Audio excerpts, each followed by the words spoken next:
Hi, everybody, and welcome back to the Survivor 50 Wishlist podcast, an off-season series where we're trying to find who could and should return for another shot at the $1 million prize in Survivor 50. My name is Mike Bloom, and today we go to battle, perhaps, as we are picking candidates on the shortlist from the 10th season of Survivor Palau. We will see how oolong this podcast will go and who will put up a crore for of fury, happiness, etc. as we are picking from 20 people in this podcast. Of course, I am not alone here. I am joined by somebody who is a bastion amongst all of our bachelorette coverage here on RHAP Has a Podcast. I'm assuming chiefly the Greg and Jen content, Haley Strong, is why you want to be on this podcast for Palau. Yeah, I love when people lightly kiss on this show. Like, that's not even first base. That's like kind of, I would say it's like an infield fly where like you take a few steps out and you're like, that's not going anywhere. Or maybe you're like maybe a walk. Maybe it's like a walk. Yeah, because I feel like the light kissing I can handle, but anything more than that starts to gross me out in the constraints of Survivor when nobody's brushed their teeth in 3 weeks. And look, we might be talking baseball in a little bit, considering what one player does with their marriage prospects after the season. But otherwise, how are you doing, Haley? Because I feel like it's been a minute since we've heard you talk Survivor. It has been, and it really has been. I'm so excited to talk about Survivor. It's always fun, and it's always fun to go back to these old seasons, and it's always fun to talk to you about stuff, anything really. I mean, likewise. So let's get into Survivor Palau, because I would say, looking back, or even in the moment especially, the one word I would use to describe this would be epic. And it's interesting because you would think like, oh, an all-star season would be a sort of landmark, nice numbered season like 10. That wasn't the case. Obviously, we got season 8 instead. But what was interesting about Palau is how big of a season it felt in so many ways. First, quite literally, this is the first 20-person cast in Survivor history, even though we will end the episode with 17 people at the end of the premiere. You know, it comes in with the biggest group due to circumstances that happen. We do get this incredible, nearly unprecedented storyline where one tribe loses every single immunity challenge and is just absolutely decimated. We get, one of the biggest challenge beasts in Survivor history with Tom Westman, who ties a record. We have several big moments that are happening throughout with the rise and fall of someone like Ian. And so in retrospect, though, Haley, now viewing 36 seasons afterwards, does that epicness hold up for you with Palau? Yes, I think so. I haven't watched the season in a very long time, but I feel like it's so memorable. I feel like there's so many really big moments that still stick out in my head to this day, where I can like piece the whole season together, and there hadn't been any season quite like this one before, and honestly, it laid the groundwork for a lot of different stuff that Survivor can be.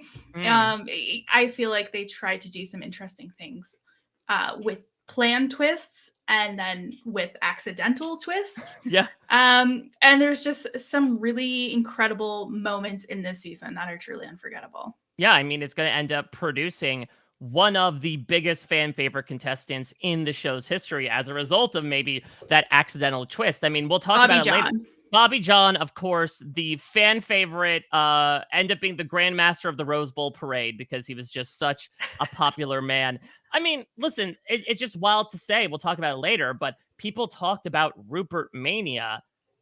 Second to that, or sometimes even surpassing it, depending on who you ask, was Stephanie Fever. Was Stephanie becoming one of the biggest characters in Survivor history, the sole survivor of an absolute decimation of her tribe and becoming this incredible underdog. And we'll talk about this with both Stephanie and Tom, two of the rare returnees from this season. It's always interesting because I think both got a chance in very... And Bobby John. What are you doing, Michael? How can you forget Bobby John? Of course, how could I forget? Well, actually, I actually love Bobby John. But we'll talk about him in a little bit. But I do think, especially comparing Stephanie and Tom, where they will come back for multiple seasons, but I think they both get to show like how differently you can be treated and received as an underdog and as an overdog. Because I would say between their first seasons and their second seasons, they're in completely different positions. Yeah, it's really interesting to even like past this season to see how everything played out with those. Even just like literally the next season. Hmm. Well, that's a conversation for another week. But right now, we're sticking with Palau. So let's fire the first shot here. And as we usually do on these podcasts, we're going to start with our final two. Yes, we had a 20-person cast with a final two. More on that later. But let's talk about Tom and Katie. Now, this is a really interesting final two, not only in the characters that they were on the season, but I also think, Haley, this is going to be one of those final twos where we're going to have some pretty meaningful conversations about both of them. Let's start with our winner in Tom Westman. Before we even move on to his chances, give me your thoughts about Tom in general. I mean, like my main thought is he quite possibly is in the top 5 hottest people to ever play Survivor. Woo, Like you're liking that Silver Fox look? We'll just get that one right out of the way. He is such an interesting character that I feel like his game really only works in that first era of Survivor. It doesn't really work now where you just kind of like have a stronghold over an entire tribe, and he was really the beneficiary of a tribe being absolutely decimated, because if they went into the merge with a few more numbers, Tom is the first guy they are looking to vote out as soon as he doesn't have immunity. And I feel like I think he went to tribal council a few times without the immunity necklace, and yeah, just, he like, won vote 5 them out. out of, I believe, 7 times. There was 2 in the middle where Ian won. So it was Tom, Ian, Tom. That's so crazy. Like, in this era, the first time he loses, he is immediately voted out, like, no question. Mm-hmm. But he Yeah, was we saw that with Hunter. exactly. But he was just such a tribal leader for Karor, and he had the benefit of the merge tribe being all Karor, so he just continued that lead. He didn't have to fight really with anybody for the power. Him and Ian were a really good 1-2. They played off each other super well. But I just don't think his style of gameplay works in today's Survivor. Yeah, I mean, Tom absolutely took the role he was kind of given by the Horns, which is interesting because you look at the way those tribes were picked, and you would think that Karor would have been on the losing end. If you looked at those two groups in episode 1 and you say, okay, which one is going to become completely winnowed down to one person absorbing into the other one, you would say, oh yeah, it's the one that's full of like all the older people and not all the the young, olds. yeah, not the young, hot, athletic people. But again, much like Survivor Thailand, Karor will prevail here, even though they did temporarily lose their flint. They were sort of new era for a second, Haley, in that they lost their flint at the bottom of the ocean. You remember that? I do. And Tom also is a really interesting person at this specific time, not just in Survivor history, but history itself. This season aired in early 2005, so it would have been filmed probably in 2004. He was a New York City firefighter who worked in 9/11, and so just that alone had so much sway. I mean, it would still have sway in this time, but 3 years after the fact, like Tom is looked at as an absolute hero and leader, like deservedly so. But it's so crazy the reception of him at that time would not be quite what it is now. Even if it were just like copy and pasting, like it would be very different. Yeah, I think between, Tom's career, between him again being sort of the de facto leader of this group, even between things like him freaking catching a shark with a machete, like those are fun, heroic things to throw him on the hero tribe. To your point, it's not the cleanest record necessarily. I think certainly he was able to utilize the power he wielded wisely. And I think even he would say that there was probably some emotional manipulation that came, whether it was him kind of talking to Karen a bit about how she was this big liar that had led to her getting voted out, or obviously towards the end of the game, him decided his very turbulent relationship with Ian and how that might have contributed to the decision that ultimately Ian makes. It's all in the realm of the game. So I don't think it's necessarily branding him a villain at all, even though I think Hey, Kobe he was might. labeled a hero. Yeah, I think Kobe might have felt that was the case with his jury vote. But Tom is such an interesting individual from a survivor history perspective as well, because you talk again, Haley, about like things that happen for the first time in survivor history that may have paved the way for other types of games and other types of seasons.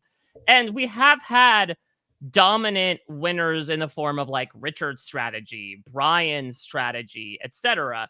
But I feel like Tom was really in a league of its own in that he was able to pair this sort of like social and strategic dominance with this physical dominance as well. And he's going to tie a record that has yet to be broken, to the point where, like you mentioned, there were only 2 rounds where they actually feasibly could have gotten rid of him. This was somebody that was able to be like the capital A alpha male and win a game of Survivor, which I feel like at that point of history had kind of been deemed near impossible. Yeah, that was definitely like a first 5 to 6 season of Survivor strategy. It didn't really continue on. The Challenge Beast really got that part of the game wasn't, I feel like, focused on in the middle bits into now. He's really a product of his time. So he does come back for Heroes versus Villains, and some people might say, honestly, that the more entertaining version of Tom is in Heroes versus Villains, where maybe to your point about that play style, he is in the outs immediately with Colby and Stephanie, who we will actually get to later in this podcast. And so him and Colby, Tom will last, I think, 3 episodes after that, but they are entertaining ones. He's calling out James for the way that he was treating Stephanie, and then how, he was sort of holding the tribe back. He ends up making this power play with Colby and JT, where he provides one of my favorite quotes in Survivor history, which is, tomorrow we make our apologies, tonight we make our move. Unfortunately, it doesn't give him a complete longevity in the game. After Cerie's boot, Tom does go in the next round, where it's basically between him and Colby, though, sort of like what we say about Courtney and Sandra in Heroes versus Villains. Like, if Colby had gone there, maybe Tom finds himself in the end there. And for what it's worth, Tom does find an idol. So I do see your point about how that style of gameplay from season 10 was very circumstantial, but he did show at least a little bit of flexibility on Heroes versus Villains. A little bit, but he just couldn't get out of his own way, or he just didn't make the right alliances right off the bat, and that is a big part of Survivor. So there are some discrepant reports as to whether Tom was contacted for Winners at War. Of course, a lot of players were. Tom confirmed on Talking with T-Bird that he was not. And obviously there are a lot of questions about it. I think the big theory at the moment is, as you mentioned, Tom was at ground zero. He was in the front lines during 9/11. But unfortunately, and especially as we have gotten further and further away from that, there has been a lot of corroborating evidence about the medical impact that were had on all of those emergency responders. And I know that they talk throughout Talking with T-Bird that Tom's lungs have been compromised a bit. I don't know if it's outright fireman's lung, which I know is a condition, or if it was more so incurred due to the action of 9/11.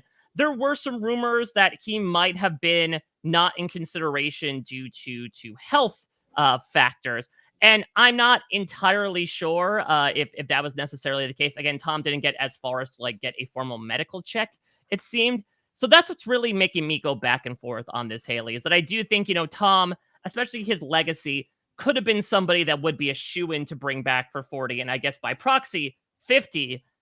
But like, I don't want his blood on my hands in a manner of speaking, yeah. Like if he truly is not in good shape, and especially if it is a respiratory issue, like I feel that's going to really be detrimental, especially as those elements and deprivation comes in.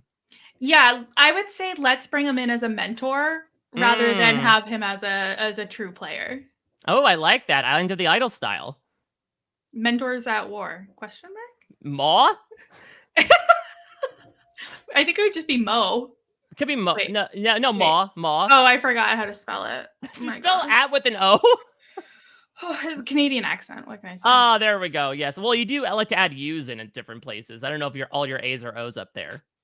Maybe. We'll see. Well, let's move on from Tam and let's talk about Cotty. Let's talk about Katie Gallagher here, because Katie, I think, is remembered as like one of the goatiest Survivor finalists, and then goat, unfortunately, in lowercase, right? That like she was not a big challenge performer. She was just a hanger on with the Tom and Ian alliance. She got brought to the end. The only reason why she got a jury vote is Kobe explicitly told her that it was more so a vote against Tom than a vote for her. But I really enjoy Katie as a character. I think she's got that snark about her, Haley Strong, that especially nowadays we love in a Survivor character. I have been a Katie apologist for over a decade now. I love Katie. I do think she's the type of person I would be similar to if I went on Survivor. Not great at the challenge. Okay, it's hard to be good at the challenges in comparison to Tom and Ian, though. Like, That's let's very just true, yeah. take a sec there. I'd probably end up gossiping and being a little mean. I love Katie. And I really do. I was doing a little research. I know I can't believe it either. And she's still in the reality TV sphere. Like she's a producer for The Challenge. She's really recently been on a Survivor podcast She too. was on she was on Tyson's podcast, I believe, to talk about the infamous Applebee's episode of Survivor 46. So yeah, Katie is someone who has declared that she's like always a fan, always will be a fan, and she's watching through the new era, which we can't say about a lot of the people we're putting into consideration. Explicit confirmation there. I think that Katie is a very fun personality. Like you said, it is her frankness. It's the fact that she was openly getting into arguments with people like Karen at camp while she was completely safe on Karor. That, listen, may not have won her $1 million, may have won her 1,000,000 hearts when it comes to the fan base. The issue for me really comes down to, as you mentioned, Katie has gone on to have this really great career in producing. Over the past, I would say, 10 years, she has been a producer on The Challenge. She's been a producer on Vanderpump Villa, on House of Villains, on Naked and Afraid, Haley on both The Bachelor and Bachelor in Paradise as well. So I think the big question that unfortunately has me leaning no on Katie is, do you think Survivor would let someone so inside on TV production onto a reality show? I highly doubt it, but it doesn't mean I can't wish hard. This is a wish list after all. And I will also say as well with Katie that, again, I think that the myth of, okay, she was just cool going to the end with Tom and Ian is a bit misplaced. Of course, we have to remember the iconic, we want to have a women's alliance, but we can't because Karen sucks. That she was legitimately considering making a move on these guys at the final 7 with Jen and with Stephanie. And because Karen wouldn't let it happen, she's like, well, shit, if you can't beat them, join them. And that got her to the end. So yeah, these two, I would love to see them both back just because I think especially Katie. Katie right now, I believe, is 49. So she's 20 years older, 20 years wiser, I think. And certainly, though we love that, again, that candor would probably approach things in a different way. And Tom, again, I was really stoked to see the way that he adjusted and the way he played a bit differently, or at least reacted to things a bit differently in Heroes versus Villains that I think would be very fun. We'll talk about obviously our picks towards the end, but I think unfortunately this is where we kind of bring realism into it a bit more. How dare you bring realism into this? I know. I only bring realism in when it's the people that that fans actually want on the show, but it's tough for me to necessarily see beyond those types of factors to consider them for this type of short list. I think that's fair enough. I would like to fight for Katie on the short list, please. Okay, let's put a pin on this. We will table that debate for later. Let's move into the jury phase here, because we've got a very interesting crew to talk about. Let's go in reverse order of finish, starting with our first juror in Kobe. Then we have Janu, the first person to ever go to Exile Island. I believe the first juror to quit Survivor in general. We have the aforementioned Stephanie, the last of her kind, the sole remaining oolong, was able to survive, again, an entire tribe getting taken out, and she stood proud, made it through a couple of votes before being voted out. We have Greg, who was sort of like, I don't know, from a guy perspective, like the third banana between Tom and Ian, does attempt to make a move against them, and then is cut promptly because of that. We have Karen, who is a progenitor of the name, considering that I think now looking back, she does represent a lot of those aspects.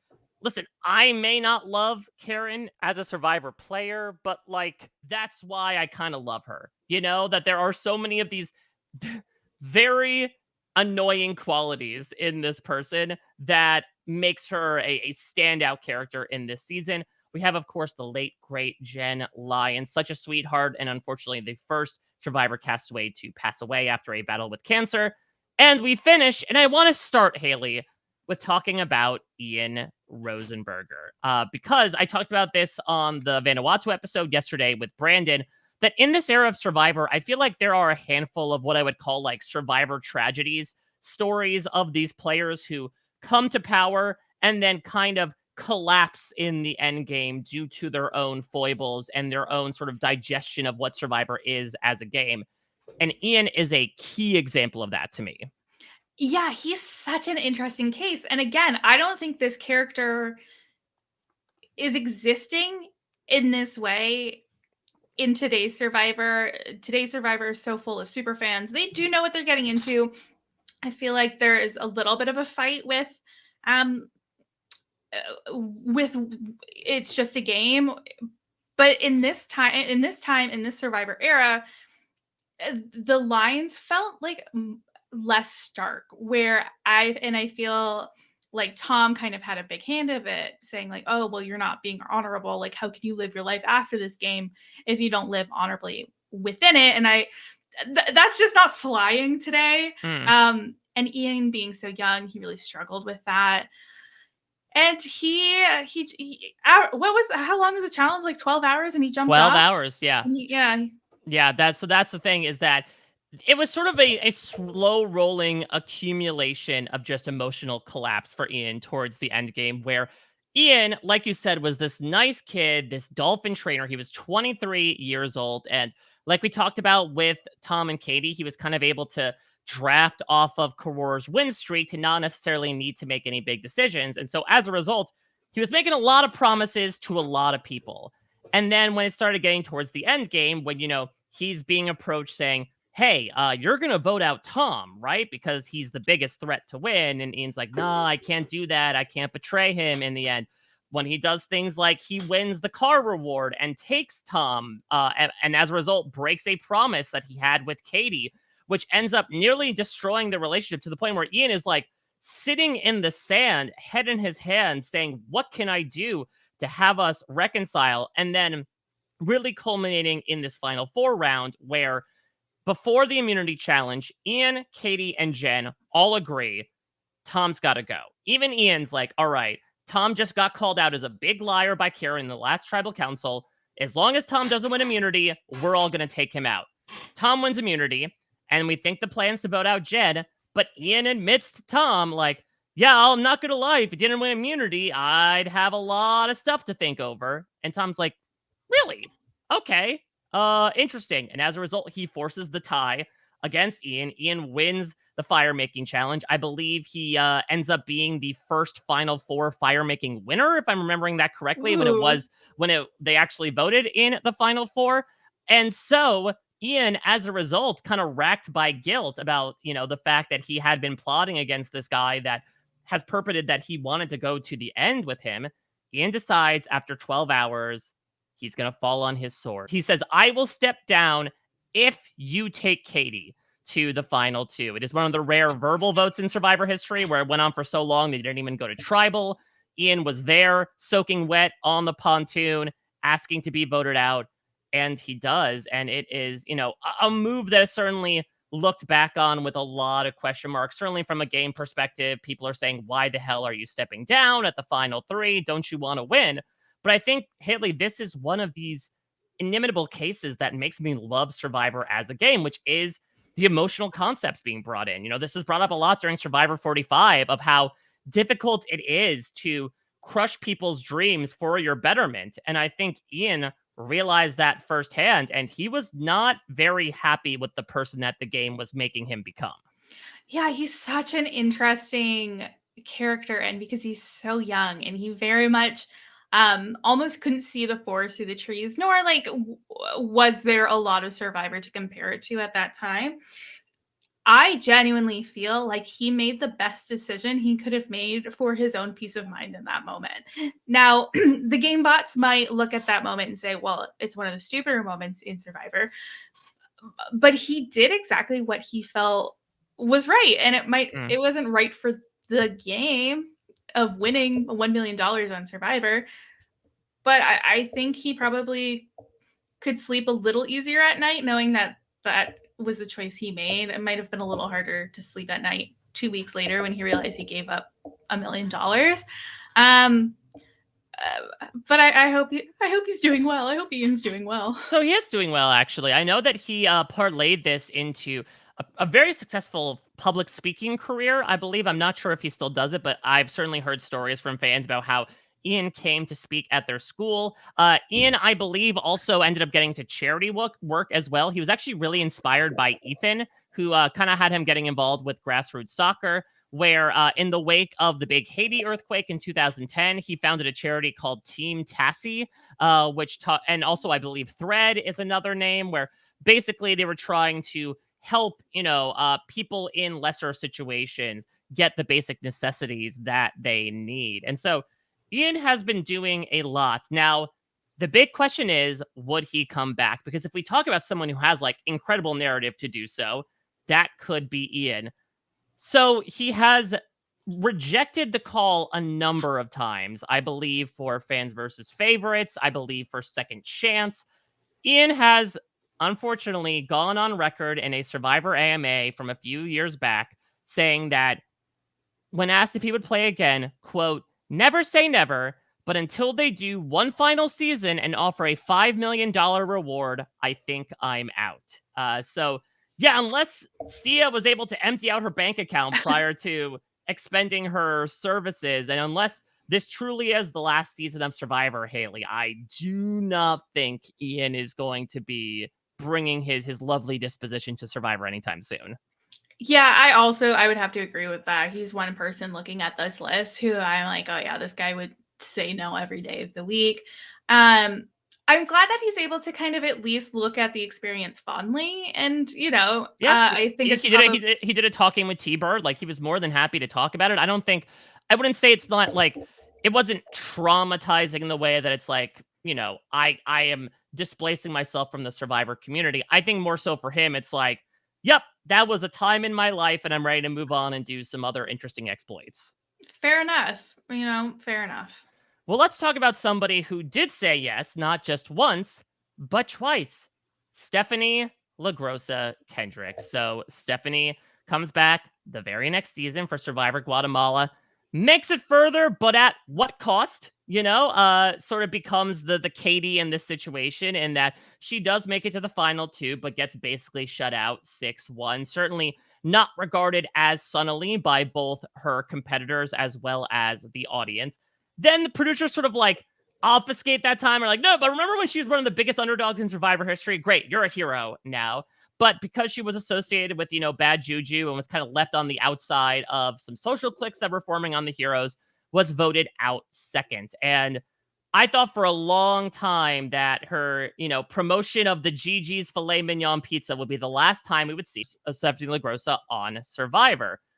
What's interesting is that we've had a little bit of a Stephissance, if you We will. have. She Yeah. appeared on 2 NBC Universal properties in Snake in the Grass with Cirie, with Rachel Riley, with Janelle, and then was also with Cirie on The Traitors, where she made a fairly deep run. And for what it's worth, she has obviously been asked in these past few years now if she would do Survivor again. And she hasn't said no. She's, given the answer of like, it depends on the timing with my family and other extenuating circumstances. But what would you think, Haley, about a Stephanie 4.0? This is a person who like is the complete opposite of Ian, where I feel like Stephanie would say yes every single day of the week. Mm. And I love that she like is trying to slightly play it cool by being like, well, it depends like what's going on with my family. Like, baby, your husband is like a baseball player. He's a billionaire. He can take a few weeks. Is he retired? I think he's retired at I this point. believe Kyle Hendricks, I don't. I think he's still playing. I believe He's he's still still playing playing. for the Cubs. Good for him. I think Stephanie could figure out how to get on Survivor. And you know what? I would like to see her again. I think it'd be really interesting. Yeah, she played a great game on that, or she played a Stephanie game on Traders, and I'd like to see her back on the island. Sorry, I was mixing him up with Kyle Hendricks, the Cubs pitcher. Kyle Kendricks, which was, of course, the Philly player, I believe is retired, if Okay, I'm all right. looking it up I correctly. was gonna say, like, wow, that's a long career. Good for him.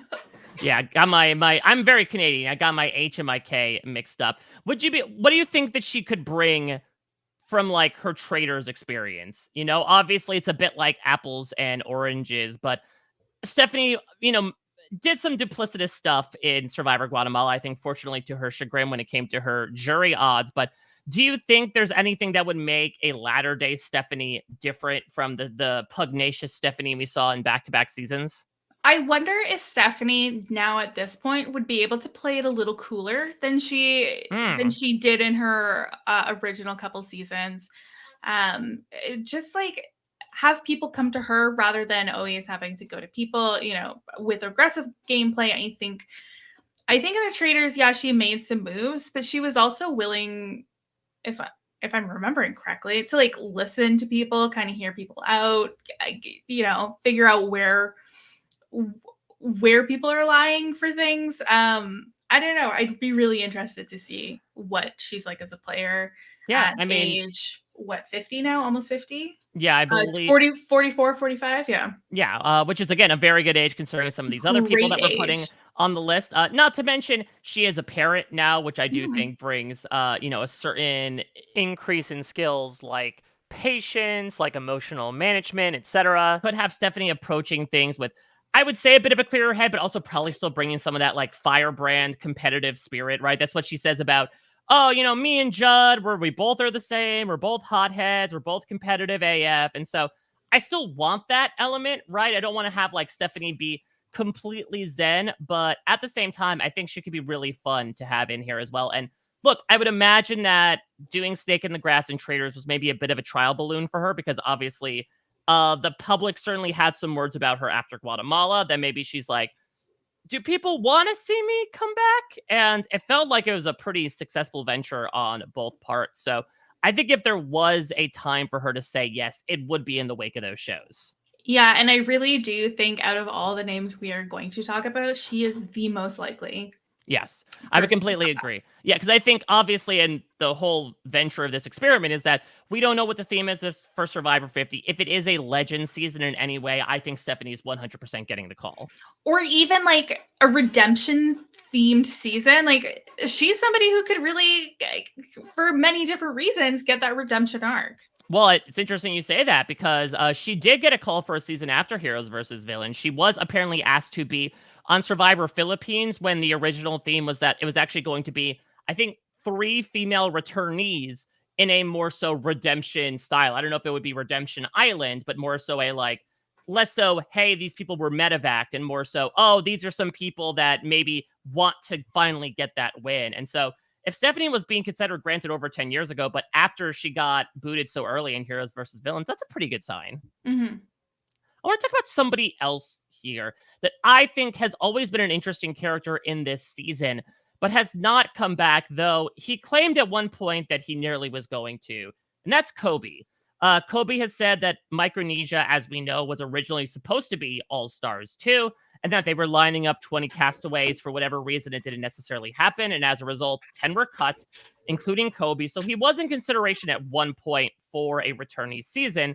But Kobe, from a personality perspective, is obviously a big standout from Survivor Palau. I mean, obviously, as one of the few LGBTQ plus representatives on this, he has this big moment, especially at the time, where he does sumo at sea against James, the big redneck, and handily defeats him. He is one of the people to, I think, really mouth off against the sort of Tom and Ian contingent, to the point that when Stephanie gets absorbed into Karor, Kobe immediately goes to her and is like, okay, here's the tea. And then as a result, they get rid of him. Kobe has also made it very, very clear that, like, if Survivor 50 was happening tomorrow, he would drop everything to go do it. I mean, Haley, he named his first child after the contestant sitting next to him on the slideshow. Yeah, I think, as I was given Palau as the season to talk about, he was the first one who came to mind as, we got to get that guy back. We got to get him. See what he's like 20 years later. He is a dad. I think he's a dad of 3 now. He's a dad of 2, but also, Haley, he's a grandfather. He had his first Oh, grandchild okay. 2 years ago. Okay, then that's the little baby I saw, I guess. He will be such a different guy, but I don't think he's lost his edge of why we loved him so much originally. Very much so. If you listen to his Talking with T-Bird, or no, I think he did Tom's Talking with T-Bird, and like he said a lot of snarky things about Tom, and he still does, but like then he also sent a lot of nice things in to describe Tom. And he did an AMA, I think it was maybe 5 or 6 years ago, where he was still quite, in his ways about Tom and about some of the people on his season. So I still think he has that bite and that personality to him. It's a softer bite, but it's still something that might break the skin. Yeah, I think he'd be a lot of fun, and I can't believe this is a guy they've never brought back. And I do think it is a product of the time, which is that for between Vanuatu and Tocantins, they didn't really bring many people back, just Bobby, John, and Stephanie. I feel like that was like a very different circumstance. And then Micronesia, obviously, his name is there for that. But if they were bringing back people so regularly, like they did kind of in the 20s and early 30s, like his name would have been on the list. I think so. Because I think he's that mix of personality and soundbite essence, as well as like maybe some chops as well in the fact that he was trying to switch things up. He knew he was on the bottom of Karor, that if and when they went to a tribal council, his name would be on the chopping block. So he was trying to mobilize things. I should note, I do believe that, Kobe was someone that did spoil the fans versus favorites theme a bit once it was discovered that he wouldn't be on. I will also say at the other side of my mouth that there are a fair amount of Survivor players that have spoiled seasons with much more explicit information and have gotten onto said seasons, and maybe sometimes have gotten onto this short list. So I don't think that necessarily excludes him, but I do think, like, if we're picking in particular a second chance candidate from this group, I think Kobe is the one to pick. Yeah, for sure. I do want to also bring up Greg.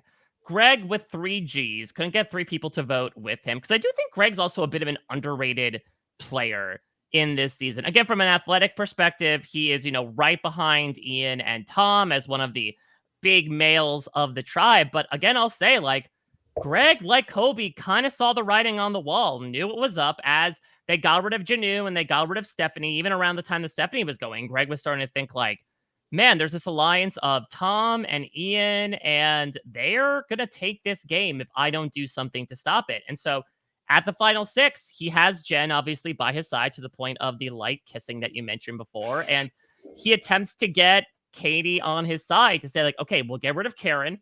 And then next, we'll get rid of Tom and Ian. And so it causes one of the more interesting votes of the season, where now it becomes, okay, now, Katie takes this information back to Tom and Ian and Karen, and now she's caught in the middle between these two factions. And then Greg's considered, oh yeah, this guy's got a thing for numbers. We need to take him out right now. I feel like there are many more people that probably fit his archetype that the producers would want to see back over Greg, but I do want to give him his due, because I do feel like he is a more understated player in the memory of Palau.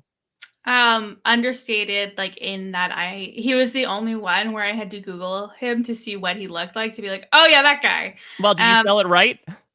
I copied and pasted it from nice. the Wikipedia page. So yes, I did. You're right. There's too many more recent Gregs that they're gonna pick over this particular Greg. Any thoughts about Karen? I have made my opinions known both on this podcast and the Survivor Historians about how she's probably not a type that I would get along with. But listen, I've watched the challenge. I've recently started watching Vanderpump Rules. I can divorce when I don't necessarily like a person, but I think they can be a good TV character. Yeah, for me, she's like the old school version of Liz, who is just on Survivor. I was thinking the same thing as well, actually. You love to root against them with love in my heart. And I think she has these sort of like over the top reactions, right? Her saying, "Oh, I'm a very good actress," or when I think Karor wins the bathroom and she's like crying in Ian's arms, "I'm so happy," or as I mentioned before, her last tribal council where Tom puts out a statement and she lets out the biggest gasp in the world, like she's part of, a melodrama, and says, "Tom, you liar." So she brings that OTT-ness that I think was kind of missing from the more mellow Karor tribe overall. But I think now she is probably what? I think she is 65. I mean, not terrible compared to some of the people that we brought back, but I am fine with Karen. The amount of Karen I got in Palau. Me too. It's perfect in that season. I don't need any more. All right, well, let us move into the pre-jury, and we have Haley Strong, 11 people. Wow. All right, so I'll build up again from the beginning to the end. We have both Jonathan and Wanda, two of the most screwed over players in Survivor history, I would say, for those of you that don't remember. They started with all 20 people just abandoned on the beach. And then on day 2, Jeff said, okay, pick your tribes. The last 2 people left unpicked are going to go right here, right now. We have, of course, the legend herself, Wanda, who has only increased in repute due to Josh Wigler bringing the impression from TEOS into the Wandoff. We have Jolanda Jones, who picks her tribe in the beginning of the premiere and then is voted out by said tribe at the end of the premiere. Ashley Ashby. We have Jeff Wilson, who rolled his foot on a coconut in the middle of the night and asked to get voted out. I would do. We have Kim, who I believe was Jeff's like low-key showman's partner. Willard, the only person to get voted out of Karor pre-merge, who had a striking resemblance to the immunity idol. We have Angie, may she rest in peace, who was definitely sort of like the outcast outsider of Oolong to begin with, but lasted all the way to this really odd 2-2-1 tie vote, the first odd number tie vote in Survivor history. We have James Miller, the aforementioned redneck that was beaten by Kobe that seemed to be wrong about literally every single thing. We have Ibrahim, who is the first Muslim player to be on Survivor. And we have, of course, the back-to-back returning alongside Stephanie in Bobby John. And I'll say it again, Haley, I love this man as a character. The fact that he goes from being this soft-spoken, mild-mannered Southern gentleman, and then whether he's in a challenge or just over the course of Oolong's misfortune, becomes completely disheveled to becoming a Cro-Magnon.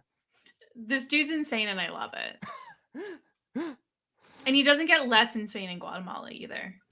Yeah, if anything, maybe it's like the burgeoning popularity made him feel like he had to lean into it more. Also, doesn't help when you have someone like Jamie to pump him up, incidentally. Truly. This is just such a wild pre-jury. I do want to talk about Angie. I think her story was so interesting. I feel like her moment where she kind of not wins a challenge, but she does like super well in one of the challenges. I think that was super memorable. And yes, I believe it was I think it was Sumo at Sea, where she like pushes one of the Karormen off, and then she infamously yells, "We're not going back to immunity!" And then Survivor God's like, "All right, you got it. Can't take the wish back." Yeah, so she would have been great to see again before her very untimely passing. The rest of these folks, gosh darn it, wow, they were on the season. Some of them barely. Some of them barely. I mean, I do want to highlight a couple people here, but then I want to loop back to Bobby John, because I actually think we could at least talk about Bobby John coming back for season 3. Jolanda, I want to give major sympathies to, because again, she won individual immunity in that first episode, right? She was the first back to the beach after that swim, and then she gets told like, yeah, you're immune for 1 day, and now you get to pick your tribe. And yes, was she perceived as bossy and Oolong decided to get rid of her? Sure, but I think a lot of information has come out on her end via some of this work that the Black Survivor Alliance did, of which she was a part, about how I think there was outright explicit discrimination against her that either we did not see or that you could kind of read between the lines on Oolong. And so I do really feel like she was given a raw deal. And this was actually an LGBTQ plus member of the community, one of the few minority contestants on the show where I feel like, unfortunately, she just became this immediate outcast on the tribe that she handpicked and was voted out early. In a perfect world, she would have gotten another chance. Maybe she would have been one of those people at the steps of the Maya Temple in Guatemala. But yeah, the premiere is obviously her episode, and I always felt bad about the way she went out. Yeah, the premiere was very tough for everyone involved, including Jolanda. I will also give a highlight to James, just because this man is an incredible. I said Kobe was a soundbite machine. This is like a soundbite factory. I mean, this man seems like a character between his catchphrases of like, hell yeah, come on. And of course, my stuff. James had to the point where I believe after he got voted out, Karor said his catchphrases in his memory. That's how memorable James was. But again, he was this incredible recurring bit where James would sit in confessional and make this bold proclamation about something that would happen, and then the exact opposite would come true. There were a lot of times about how, the final one I remember was that he guaranteed that Ibrahim was going home when it was instead James that went home after another tied vote right after the last tied vote. There's, of course, the infamous moment where they have to tie a box in a bunch of knots to have the other tribe break through. And James says that he has a military knot that he has sworn by that then immediately got taken out by the other group. And James was so confident that he was tying the handmade smock that he had made for himself using reward winnings. And of course, I believe James declared several times at confessionals that, Oolong was going to absolutely dominate the competition, and the exact opposite happened. I think that, he's a very fun character to maybe bring in for some color commentary for another season, but maybe much like Tom as a mentor, maybe James could just sit on the sidelines with a microphone and be like, they ain't lying. Yeah, like, in The Bachelor, when they'll have like a flag football game or something, when there's still a lot of contestants in the game, and they always have like Jesse or whoever the host was, and they used to have Fred Willard come in and color commentary. Let's bring James in that kind of situation. Have Jeff Probst sit there with a table and a mic, and then have James on the other side predicting who will lose. Or based on who he thinks will win. Can we have James as an in-house lie detector where they could be sitting at tribal council and someone's like, no, I definitely think that the plan is in motion and Raymond's going home tonight. And we look to James like, he ain't lying. And then they move ahead with the proceedings. I think that obviously, or actually you do the opposite. If James says that he ain't lying, that means that he is lying and you have to move forward. Yeah. I want to bring things back to Bobby John here because yes, Bobby John did not have nearly as much of an epic run in Survivor Guatemala, even though he actually does make it one step further. He does have some memorable moments, of course, with Jamie. But for what it's worth, Bobby John did say in his quarantine questionnaire that he would like to come back, that I believe he is a father now. He has become a sort of like buttoned up state employee. I believe he is 47 right now. So I wouldn't say he is like a top tier candidate to come back for Survivor 50, because I think that people could certainly say like, well, he had his second season. We got to see what Bobby John would do on a tribe that doesn't lose every immunity challenge. We're done with it. But he also is enough of a character that I do kind of want to see if he'll still go apeshit at 47. Yeah, I think he would, honestly. I mean, not that I know the guy, but you can't let go of that sometimes. He would be fun to see back. You can take the shit out of the ape, but you can't take the ape out of the shit. Okay. Well, Haley, on that zoology lesson, let's talk about these castaways here, because I think there's probably one or maybe two that we can send through, and then I have big question marks about other people. What's one name that you want to throw out that's like on your definites? I think we have to say Kobe's on our definites. I would definitely put Kobe on our definites, and I would add Stephanie on there as well. I would agree. I think Stephanie is the Legends candidate, and I think Kobe could be a second chances candidate. He has not gotten called for the myriad of returning seasons since Micronesia, but if we're sort of picking people, especially in this era of like, oh, I want to see them come back, and also they do keep up with the show and have a desire to come back, I think Kobe is someone we could certainly put in the vote. Definitely. So now we have a lot of question marks around other people. I mean, I think you want to discuss Katie. I might throw Bobby John up there for possible discussion. What do you think? I think at this point, Katie has really become such a cult favorite that she'd have a lot of fan support if they, for some reason, decided to do like an actual vote in like second chances. I think she could get some fan support. I think she knows the game better now. You're right. It would probably go against her in production's eyes that she has been a producer. But that could be fun. That could be fun, guys. Think about it. I mean, it could be fun. I'm just trying to figure out like how much do we want to lean on Wish, because we have certainly had people who work in TV get brought back. Parvati and Andrea were both part of media before they came back, but there's a difference between that and like explicitly leading confessionals for CBS shows. Sure. But like, are we really gonna be like, oh, the 3 people we want back are like 2 people who already came back literally to the next season? Spoiler alert. Yeah, there. If you might want to check out tomorrow's podcast. It might be more of the same.